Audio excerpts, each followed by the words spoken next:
할렐루야. 은혜 많이 받으시기 바랍니다.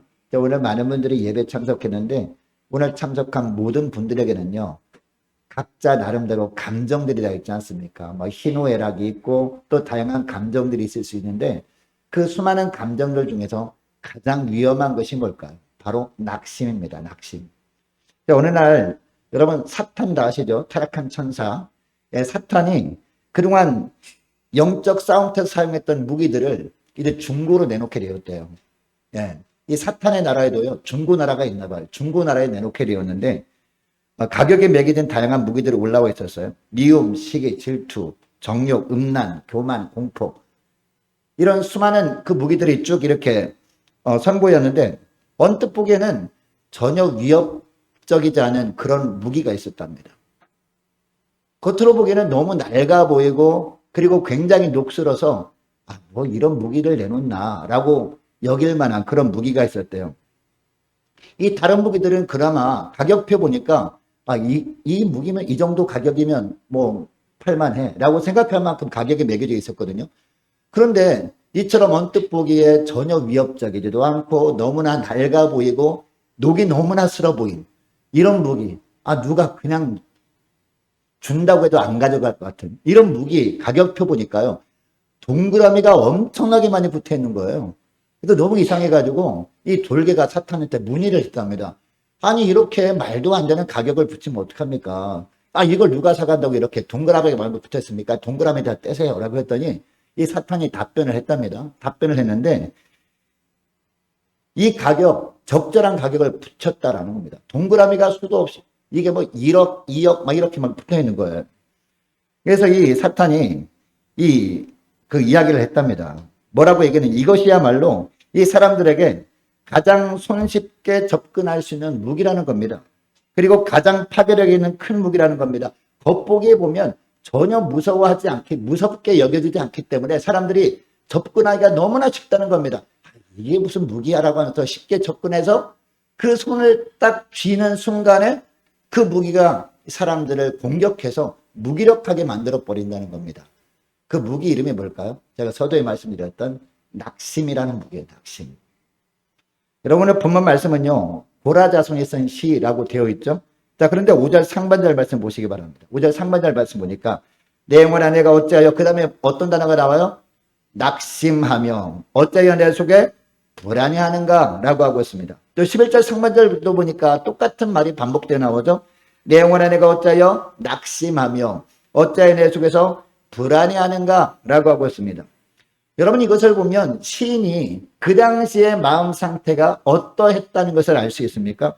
굉장히 불안해하고 낙심하고 있었다라는 것을 알게 되죠. 여러분 낙심이 사전적인 정의가 뭘까요? 낙심하면요. 용기와 희망을 잃어버린 상태라고 되어 있어요. 그리고 기가 꺾인 상태, 자신감을 잃어버린 상태, 담력을 잃어버린 상태라고 되어 있습니다. 여러분 얼마 전에 수원 세모녀 사건 여러분 다 아시죠? 이 세모녀가 어느 날 그 주변의 사람들이 찾아가 보니까 돌아가시는 거예요. 극단적인 선택을 해가지고 생명을 잃어버린 가운데 있었던 겁니다. 이 자초지종을 보니까요. 건강보험을 16개월이나 밀려 있었는데 건강보험료를 매달마다 내야 하잖아요. 16개월이나 밀려 있었는데 이처럼 생활고에 너무나 힘들어하다가 결국 버티지 못하고 이처럼 극단적인 선택을 했다라는 겁니다. 그 이유를 봤더니 이분이 이제 병에 걸려가지고 일을 하지 못한 상황 가운데 있었대요. 일을 하지 못하다 보니까 수입이 없잖아. 수입이 없이 이렇게 살다가 그만 이처럼 사람들이 안타까워하는 그런 일을 만나고 만 겁니다. 여러분 이처럼 스스로 목숨을 끊는 사람들이 감정 상태가 뭔지 아십니까? 바로 낙심이라는 겁니다. 낙심만 하지 않으면요. 어떻게 하든지 살아보려고 하거든요. 많은 사람들이 자살하는 사람들을 바라보면서 어떤 이야기 합니까? 그냥 자살 거꾸로 하면 살자 아닌가. 자살을 그런 정신이 있으면 죽기를 각오하고 살면 되지 않느냐라고 하는데 그것은 모르는 얘기예요. 낙심이 찾아오게 되면 그 어느 누구라도 이럴 바에는 차라리 죽어버리는 게 낫지 않은가 이런 생각을 할 수밖에 없다는 거예요. 그만큼 낙심이 우리에게 위험한 감정이라는 겁니다. 여러분 낙심이 찾아오게 되면 어떤 생각이 듭니까? 나한테는 아무도 없어. 가족들도 다 필요 없어. 나를 알아준 사람 아무도 없어. 라고 하면서 그냥 이토록 극단적인 선택을 하게 되고 만다는 겁니다. 여러분, 그리스도인들에게는요, 누가 있습니까? 이 가족들이 우리를 찾아보지도 않고 알아주지도 않아도요, 우리에게는 누가 있어요? 교회 식구들이 있거든요.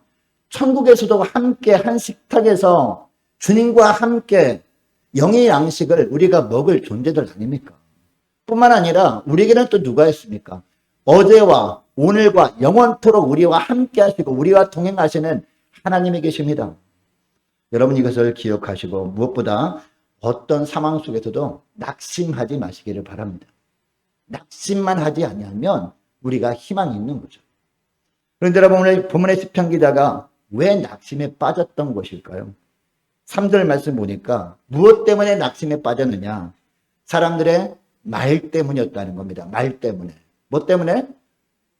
입으로 하는 말 때문에 낙심에 빠졌던 거예요. 3절 말씀 보시기 바랍니다. 사람들이 종일 내게 하는 말이 뭐라고 했어요? 내 하나님이 어디 있느냐 하오니 내 눈물이 주야로 내 음식이 되었도다 라고 하고 있습니다. 지금 그는요, 주변 사람들부터 조롱을 받고 있습니다. 사람들에게 둘러싸인 채 비방을 듣고 있습니다. 그렇지 않아도 환경이 너무나 힘들어서 괴로워 죽을 것 같은데 살수만까지 끊어진 것 같은 환난을 겪고 있는 중인데 사람들이 찾아와가지고 낙심케 하는 말까지 하고 있는 겁니다. 여러분들, 이 주변 사람이 찾아오게 되면 이처럼 어려움에 빠져 있으면 어떻게 해야 돼요? 위로하고 도와주고 그래야 정상 아닙니까? 그런데 그렇게나 하지 못하고 내 하나님이 어디 있느냐라는 빈정거리는 말이나 해댔던 겁니다. 고난 중에 이런 말까지 들으니까 더 불안해지고 나중에는 낙심한 상태까지 이르게 되었다라는 것을 오늘 본문을 통해서 알게 됩니다. 아마 이 자리에도 어느 정도 차이는 있을지는 몰라도요, 시편 기대와 비슷한 시련을 겪는 분들이 있을 수 있거든요. 안 그래도 형편이 너무나 어려워서 죽을 지경입니다. 그런데 자꾸 주변 사람들이 만날 때마다 그리고 말을 할 때마다 이죽거리는 말을 합니다. 아니, 하나님이 도와주신다며, 예수 믿으면 복 받는다며, 그런데 복음고사도 이게 뭐냐라고 조롱 섞인 말을 한다는 거죠. 교회에서 나름대로 열심히 섬기고 하나님의 영광을 위해서 봉사하는데 이 자녀의 앞날에 풀리지 않는 가정도 있을 수 있거든요. 설상가상으로 하는 일들마다 꼬여서 어려움을 겪고 있습니다. 그런데 이것을 본 주변 사람들이 조소하는 말을 하게 되면 낙심에 빠지지 않을 사람이 그렇게 많지 않다는 겁니다. 그런데 여러분, 성경에도 보니까 하나님께 귀하게 쓰임받았던 위대했던 인물조차도 낙심에 빠졌던 경우가 있어요. 그 대표적인 사람이요, 구약시대 위대한 선지자들 중에 한 명인 엘리야입니다. 여러분, 열왕기상 19장 4절 말씀해 보면 이런 구절이 나와요. 자기 자신은 광야로 들어가 하룻길쯤 가서 한 로뎀나무 아래 앉아서 자기가 죽기를 원하여 이르되 여호와여 넉넉하오니 지금 내 생명을 거두시옵소서. 나는 내 조상들보다 낫지 못하니이다. 누가 한 말이에요? 엘리야가 한 말이거든요. 이것을 보면 엘리야도 큰 어려움에 처했어요. 차라리 죽는 것이 낫다라고 할 정도로 너무나 힘든 가운데 있습니다. 여러분, 엘리야가 이처럼 낙심할 수밖에 없었던 이유도 뭐 때문이었어요? 바로 말 때문이었다는 겁니다. 누구의 말 때문에? 이세벨의 말 때문이었다는 거죠. 엘리야는요, 이처럼 낙심하게 된 때가 언제였느냐? 갈멜산상에서 놀라운 하나님의 역사를 체험한 후였습니다. 여러분, 갈멜산상 전투 다 아시잖아요. 엘리야가 간절히 기도했을 때 어떤 역사가 있었습니까? 하늘에서 불이 내렸어요. 하늘에서 불이 내려서 제단을 다 불살라버렸잖아요. 이것을 통해서 하나님께서는 이 땅에 있는 모든 사람들이 섬겨야 될 진정한 신은 하나님밖에 없다는 것을 보여주시잖아요. 이 사건 이후로 이 갈멜산 상에 섰던 바알과 아세라 선지자 850명이 싹 다 죽임을 당하죠. 백성들에게. 그 이후가 문제였다는 겁니다. 그 당시 왕비였던 이세벨이요, 잔뜩 화가 난 겁니다. 이 이세벨이 우상 숭배했던 자였잖아요. 바알과 아세라를 숭배했던 자였는데 이 바알과 아세라를 숭배하기 위해서는 이 바알과 아세라의 선자들이 필요 있잖아요. 그런데 이 제사장 겸 선지자들이 싹 죽임을 당하고 만 거예요. 850명이.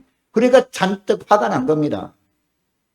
그래서 열왕기상 19장 2절 말씀해 보니까 이 아합 왕이 아닌 이세벨 왕비가 사신을 보내서 엄포를 놓은 겁니다.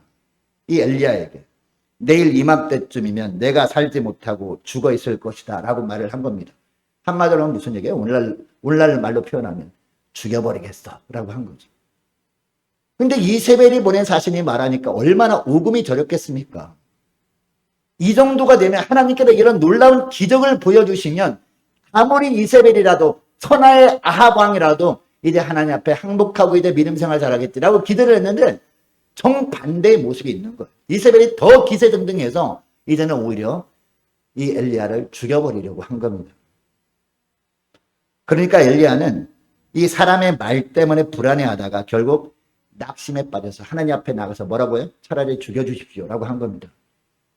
여러분, 이처럼 말은요, 다른 사람들을 불안하게 만듭니다. 그리고 심지어는 낙심케 하는 힘이 있는 게 뭐죠? 바로 말이라는 겁니다. 여러분이 가정 안에서 보면 분란이 일어나는 이 배경을 보면 항상 뭐가 씨가 돼요? 말이 씨가 되는 거예요. 말이 씨가 돼서 싸움이 일어나고 말이 씨가 돼가지고 이 가정의 지옥처럼 변하고 하는 거죠. 정말 우리가 말조심을 해야 돼요. 그래서 여러분, 민수기 13장에 가보면요, 12명의 가나안 땅 정탐을 한 이야기가 나오지 않습니까? 12명이 돌아와서 보고를 합니다. 그런데 10명의 정탐꾼들이 어떤 보고를 합니까? 이 하나님이 주신 가나안 땅에 대해서 악평을 한다고요. 불평을 합니다. 그곳에 가면 다 죽는다라고 이 10명의 정탐꾼들이 한 목소리로 원망을 하면서 불평을 한 겁니다. 물론 이때 여호수아 갈렙은 전혀 다른 이야기를 하죠. 믿음의 말을 합니다. 긍정적인 말을 합니다. 그러나 이 10명의 정탐꾼들이 얼마나 정말 큰 소리로 이제 왕왕되었는지, 이 불평하고 악평했는지, 이 여호수아와 갈렙이 아무리 긍정적인 말을 해도 그 불평하는 말에 그냥 완전히 사라져 버립니다. 묻혀버립니다. 그리고 이 10명이 불평하는 말은요, 삽시간에 퍼져버려요. 삽시간에 쫙 퍼져가지고 200만 명이나 넘는 수많은 사람들에게 영향을 끼쳐버려요. 전염을 시켜버립니다. 그래서 많은 사람들이 낙심하고 불평하면서 또 모세를 찾아와서 원망하고 하지 않습니까? 결국 어떻게 됩니까, 여러분? 가나안 땅을 코앞에 두고 있었는데 바로 들어갈 수 있는데 들어가지 못하고 하나님께서 허락하지 않으니까 결국 어떻게 돼요? 광야로 다시 뒤돌아가서 40년 동안이나 헤매게 되었습니다. 불평하던 사람들이 다 죽을 때까지 기다려야 했다는 겁니다. 여러분, 이것이 말의 힘이에요. 오늘날도 보면 믿음의 말보다 불평하는 말이 더 빨리 전파되거든요. 믿음의 말은요, 영향력이 너무나 더딘 것처럼 보여요. 그러나 불평하고 원망하고 악평하는 말은요, 삽시간에 퍼져버려요. 하루 이틀 만에 쫙 퍼져가지고 교회가 이상한 쪽으로 막 가버리는 그렇게 됩니다. 극소수의 사람이 아무리 믿음의 말을 하고 기도한다고 해도 그렇게 미미해 보입니다. 불신앙의 말은 듣는 사람을 불안케 만들고 심하면 낙심하게 만드는 무기라는 거죠. 그러나 믿음의 말은 어떤 역할을 합니까? 사람을 위로합니다. 그리고 사람을 격려하고 그리고 사람을 살리는 강력한 하나님의 도구임을 믿으시기 바랍니다. 그래서 에베소서 4장 29절에도 사도 바울은 이렇게 이야기합니다. 무릇 더러운 말은 너희 입 밖에도 내지 말고 라고 합니다. 우리 입 밖에도 내지 말아야 되는 것이 뭐라고요? 더러운 말. 더러운 말이 뭡니까? 불신앙의 말입니다. 악평하는 말이에요. 이런 말은 입 밖에도 내지 말고 라고 하고 있는 거예요. 자, 그 다음 보니까 오직 덕을 세우는 데 소명되는 대로 선한 말을 하여 듣는 자들에게 은혜를 끼치게 하라. 할렐루야. 여기 선한 말이 뭐예요? 믿음의 말입니다. 긍정적인 말이에요. 우리가 볼 때는 안 될 것처럼 보여도 하나님은 되게 하십니다. 할렐루야. 이런 믿음의 말을 하라. 이게 바로 덕을 끼치는 교회가 되는 비결이다 라고 하는 거예요. 이 덕이 풍성한 가정에 되는 비결이 뭐예요? 우리가 입을 벌려서 한마디 말을 해도 덕을 끼치는 말, 선한 말을 하는 것이다. 바로 이런 이야기를 하고 있습니다. 여러분, 이것을 기억하시고 다른 사람들을 낙담케 하는 그런 불신앙의 말은 절대로 하지 마시기를 바랍니다. 오직 덕을 세우는 말, 믿음의 말만 함으로 말미암아 오히려 낙심했던 사람도 세워주는 저와 여러분 다 될 수 있기를 주의 이름으로 축복합니다. 자, 그리고 시편 기자가 마음이 매우 불안하고 낙심한 상태에 빠진 두 번째 이유가 있어요. 두 번째 이유가 뭐냐? 자꾸 이렇게 낙심케 하는 말만 듣다 보니까 조롱 섞인 말, 깎아내리는 말만 자꾸 듣다 보니까 어떻게 되었어요? 눈에 보이는 현실에만 초점을 맞추게 되더라는 겁니다. 그러다 보니까 낙심하게 되고 불안하게 되었다라는 겁니다. 자, 오늘 우리가 읽은 본문을 보면 반복되어 언급되는 한 단어가 나오는데 나라는 단어입니다. 여러분, 내가 중요합니까? 하나님이 중요합니까? 하나님이 중요하잖아요. 나는 그렇게 중요하지 않습니다. 내 안에 계신 주님이 더 중요한 거죠. 그런데 오늘 본문에 보니까 나라는 1인칭 단어가 반복되어 나오고 있어요. 근데 42장 우리가 읽었습니다만은 42장, 43장 쭉 보면요. 42편, 43편을 보면 이 나라는 단어가요. 쉬운 한 번이나 나오고 있어요. 이것을 통해서 알 수 있는 사실이 있습니다. 이 시편 기자는 너무 자신이 처한 상황에만 너무 초점을 맞추다 보니까 낙심에 빠지게 되었다라는 거죠. 많은 사람들로부터 조롱받고 있는 자기의 상황에만 초점을 맞췄다는 겁니다. 이것이 그를 낙심하게 만들어 버렸다라는 겁니다.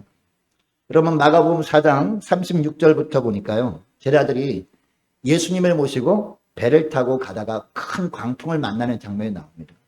여러분, 이 배에 누가 계셨어요? 예수님이 계셨잖아요. 예수님께서 고물에서 주무시거든요. 주무시는 상황에서 큰 광풍을 만난 겁니다. 여러분, 이때 제자들이 예수님을 깨우면서 말씀을 드립니다. 선생님이요, 우리가 죽게 된 것을 왜 돌보지 아니합니까? 이렇게 고백을 하거든요. 여러분, 이 제자들이요, 어디에 초점을 맞추고 있는 겁니까? 지금 광풍을 만난 자신들이 현실에만 초점을 맞추고 있는 거예요. 지금 배에 예수님이 계십니까? 안 계십니까? 계시잖아요. 그들의 인생 가운데 주님이 함께하고 계셨단 말이에요. 그러면 누구한테 초점 맞추면 됩니까? 예수님께 초점을 맞추면 됩니다. 왜? 우리 예수님은요, 광풍도 말씀 한마디로 잠잠케 해줄 수 있는 분이기 때문에 그동안 수많은 기적을 직접 옆에서 지켜보았잖아요. 우리 예수님께서 일으키시는 기적을. 그렇다면 주님은 죽은 자도 살리시고 병자도 고치신 주님이시라면 이 자연 만물을 창조하신 분이시기 때문에 이 광풍도 말씀 한마디로 잠잠케 해줄 수 있는 분이야 라고 하면서 주님께만 초점 맞췄으면 되는데 이 제자들이 그렇지 아니하고 현실에만 초점 맞춘 거예요. 자기가 겪고 있는 상황에만 초점 맞추고 있다 보니까 두려워 떨면서 예수님을 깨우면서 이렇게 한 거죠. 여러분, 예수님 제자들이 불안해하고 낙심에 빠진 이유가 뭐라고요? 환경을 주관하시는 하나님께 초점 맞춘 것이 아니라 자신들이 만난 환경에만 초점을 맞추었기 때문이라는 겁니다. 당시 예수님은 다른 곳에 있지 않았어요. 제자들과 함께 있었잖아요. 그런데도 제자들은 배 위에서 주무시는 예수님, 모든 자연을 다스리시는 예수님께 초점을 맞지 못하고 있었던 겁니다. 오히려 반대로 자기들이 눈에 보이는 상황에만 이렇게 시선을 고정하고 있었기 때문에 그들의 마음이 불안해지기 시작한 겁니다. 나중에는 낙심할 수밖에 없었던 겁니다. 여러분, 오늘날도 주변에 보면요, 자신이 처한 상황에만 집중하다가 실망하는 사람들이 너무나 많은 것처럼 보입니다. 자, 그러나 우리가 낙심에 빠진 자리에서 다시 일어서기 위해서 어떻게 하면 됩니까? 우리가 처한 상황에만 초점 맞추는 것이 아니라 그 시선을 돌려서 이제 우리의 삶의 주관자가 되시는 주님을 바라보면 되는 겁니다. 물론 이 세상에 사는 많은 사람들이요, 눈에 보이는 물질 세계만 있는 줄 착각합니다. 그런 사람들은 그러지 못하겠지만 우리는 어떤 존재입니까? 눈에 보이는 물질 세계만 존재하는 것이 아니라 눈에 보이지 않는 영적 세계도 있다는 것을 우리는 알잖아요. 영적 세계에서도 우리가 지금도 살아가고 있습니다. 그렇다면은 지금 우리는 보이지 않고 느껴지지 않지만 우리 배후에 누가 계셔요? 주님이 계시잖아요. 주님께서 우리 인생의 핸들을 잡고 운전하고 계시단 말이에요. 그 주님께로 초점을 맞추게 되면 우리 심령 가운데 우리를 힘들게 하는 불안함이 다 사라질 줄 믿습니다. 낙심케 되는 그런 우리 마음을 주님께서 말씀 한마디로 고요하게 만들어 주실 줄로 믿습니다. 그래서 여러분, 히브리서 말씀도 보면 믿음의 주요 온전케 하시는 이 예수를 바라보자 라는 말씀이 나오죠. 우리가 승리하는 삶을 살기 위해서는 우리 자신이 연약한 모습에 집중하지 말고 우리를 도와주시는 하나님께 집중하면 된다는 겁니다. 예수를 바라보자라고 하는 것은요, 예수만 바라보자라는 뜻이거든요. 자꾸 내 상황을 바라봤다가 주님을 바라봤다가 왔다 갔다 하지 말고 누구한테만, 예수님께만 고정하라 우리 시선을. 이것이 바로 믿음의 삶이다. 이런 믿음이 없이는 하나님을 기쁘시게 하지 못한다라고 히브리서 기자를 통해서 하나님께서 말씀하십니다. 여러분, 어떤 상황이 여러분을 낙심시키고 있습니까? 여러분, 제자들과 함께 배 안에 계셨던 하나님은요, 오늘 저와 여러분과도 함께 계시는 줄 믿습니다. 이것을 믿고 이제 우리를 힘들게 하던 환경에만 초점을 맞추던 저와 여러분이 시선을 돌려서 우리 등주에서 우리를 응원하시는 주님, 우리를 붙들어 주시는 주님께 초점을 맞추고 시선을 고정하며 살아가시는 저와 여러분 되시기를 축복합니다. 이때부터 하나님의 놀라운 기적의 역사가 시작되는 줄 믿으시기 바랍니다. 여러분, 그러면 우리 시선을 하나님께만 온전히 고정한 가운데 살아가는 걸 어떤 것이라고 표현할 수 있을까요? 그게 바로 찬송입니다, 여러분. 찬송. 우리가 찬양하잖아요. 주님을 찬양할 때는요, 시선을 주님께로 돌려. 그 주님만 찬양하며 살지 않죠. 주님을 찬양하다가 세상 노래하면요, 또 세상으로 눈을 돌리는 거예요. 왔다 갔다 하니까 자꾸 우리 심령 가운데 불안이 찾아오는 거거든요. 낙심이 찾아오는 거거든요. 그러나 하루 종일 가급적 주님만을 찬양하며 살게 되면 초점이 주님께만 고정되는 거거든요. 그러면 주님께서 우리를 위해서 예배해 놓으신 평강이 우리 심령 가운데 충만하게 되어주는 줄 믿으시기 바랍니다. 여러분, 11절 말씀 보시기 바랍니다. 11절 말씀 보니까 내 영혼아 내가 어찌하여 낙심하며 어찌하여 내 속에서 불안해하는가. 너는 하나님께 소망을 두라 라고 하고 있죠. 오늘 본문의 시편 기자는요, 많은 사람들부터 조롱받고 있는 상황과 자신이 처한 상황에 초점을 맞추다가 이 마음이 불안해서 낙심하게 되긴 했습니다. 그러다가 문득 하나님을 생각하게 되었죠. 그래서 11절 상반절처럼 고백하고 있는 거예요. 여러분, 근데 너는 하나님께 소망을 두라 라는 말씀은 무슨 의미예요? 하나님만 바라보고 하나님만을 의지하라 라는 뜻입니다. 그런데 하나님께 시선을 고정하겠다는 의지의 표현이 뭐라고요? 바로 찬송이라는 겁니다. 그래서 11절 하반절 말씀 보시기 바랍니다. 11절 하반절 말씀 보면 너는 그가 나타나 도우심으로 말미암아 내 하나님을 여전히 찬송하리로다. 할렐루야. 여러분, 하나님만 찬송하며 살아갈 수 있기를 축복합니다. 여러분이 본문 내 하나님을 여전히 찬송하리로다 라는 말씀에서 여전히 라는 단어가 정말 중요하죠. 여전히 라는 단어가 어떤 의미예요? 지속적으로, 끊임없이 라는 뜻입니다. 그냥 찬양했다가 대중가요 했다가 또 찬양했다가 세상 노래 했다가 그렇게 하지 말고 끊임없이 여전히 주님을 찬양하게 되면요, 낙심이 우리 삶에 자리할 틈이 없게 되는 겁니다. 왜? 하나님의 은혜로 날마다 충만하게 되니까. 이 말씀에 기쁠 때만 찬양하는 것이 아니라 슬플 때도 여전히 하나님을 찬양하겠다라는 의미가 바로 여전히라는 단어의 뜻이에요. 자녀가 공부 잘하고 사업이 잘 되고 온 가족이 건강할 때만 하나님을 찬양하지 않고 어떨 때도 찬양하는 거예요? 자녀가 말썽을 일으키고 사업이 어려움에 처하고 몸이 약해져 있을 때도 하나님만 찬양하겠다는 겁니다. 어려움이 있을 수 있죠. 그런데 그 어려움을 하나님이 괜히 주시겠습니까? 하나님의 뜻이 있지 않겠습니까? 그 어려움을 지나면 더 큰 축복을 주님이 예비해 놓으시고 우리를 훈련시키는 차원에서 주시는 어려움이 있을 수 있거든요. 그래서 우리는 그 주님의 뜻을 모르잖아요. 그래서 우리 주님만을 잠잠히 바라보며 주님만을 찬양할 필요가 있다는 거예요. 여전히. 여러분, 이 시편 기자의 고백이 저와 여러분의 고백이 될 수 있기를 축복합니다. 항상 하나님께 소망을 두고 모든 상황 속에서 여전히 하나님만을 찬양함으로 말미암아 하나님께만 시선을 고정하는 저와 여러분 되시기를 축복합니다.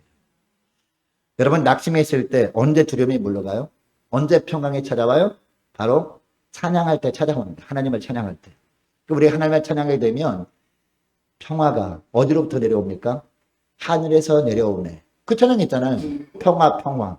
하늘에서 내려오네. 할렐루야. 언제 평강이 찾아와요? 언제 평강이 내려와요? 찬양할 때 내려오는 겁니다. 여러분, 사도행전 16장에 보면 바울과 실라 이야기가 나오잖아요. 이제 전도하다가 옥에 갇혔어요. 빌립보 감옥에 갇혔어요. 억울하잖아요. 하나님을 원망할 수 있는 환경 아닙니까?